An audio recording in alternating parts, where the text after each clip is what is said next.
They told her tonight would decide everything, whether she was pure or ruined, whether her family rose in honor or collapsed in disgrace. In a room with no windows, 4 women in dark wool surround a girl trembling in the center. No one speaks of this ritual now.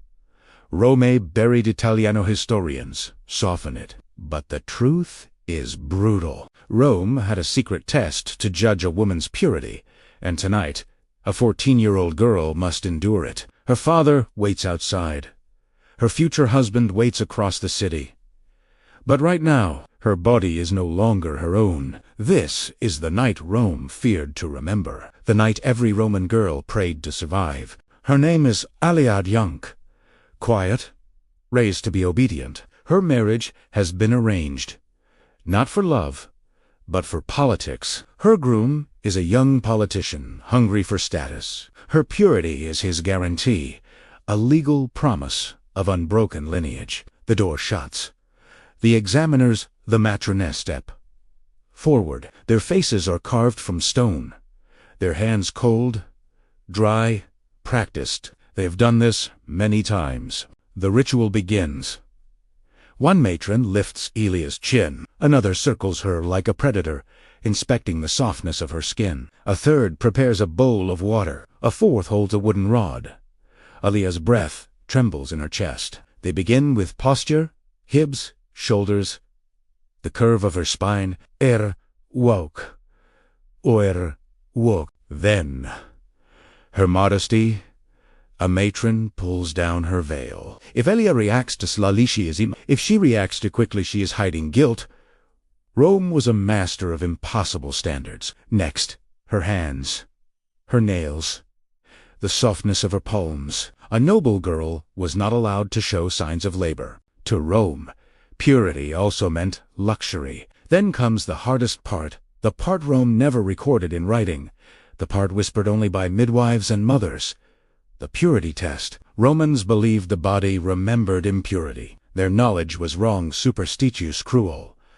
But belief is often stronger than truth. The matrons test her with oils, with cloth, sometimes with a rod, sometimes with the trained hands of a midwife, not to discover the truth but to create the illusion of certainty. Alia stares at a crack on the wall. Her lips tremble, but she does not cry. Crying would mean misfortune. Crying would anger the gods. Crying would put shame on her father's name. Outside, she hears footsteps. Her father pacing, her mother whispering prayers to the household spirits. Inside, the lighting flickers. Her heartbeat becomes the only sound she can hear. When the examination ends, the matrons step back. They whisper. They weigh her fate in a language she cannot understand. Minutes pass like years. Finally, the eldest turns.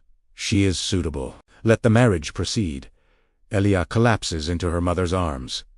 Not in joy, but in relief. Her body has been returned to her, but her childhood has not. We hear this story and feel horror, but horror alone does not explain Rome.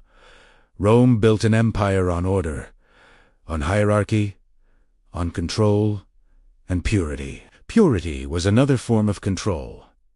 Elia's test was not about morality. It was not about virtue. It was not about the gods. It was about property, lineage, inheritance, men protecting power through the bodies of women. Seneca warned we suffer more in imagination than in reality. But Elia's suffering was both imagination and reality. Her fear was not a shadow. It was the ritual itself. Marcus Aurelius wrote, "You are a soul carrying a corpse." But Rome treated women only as the corpse, never the soul. Yet within this cruelty lies a reflection of ourselves. We fear judgment. We fear being inspected, measured, compared, rejected.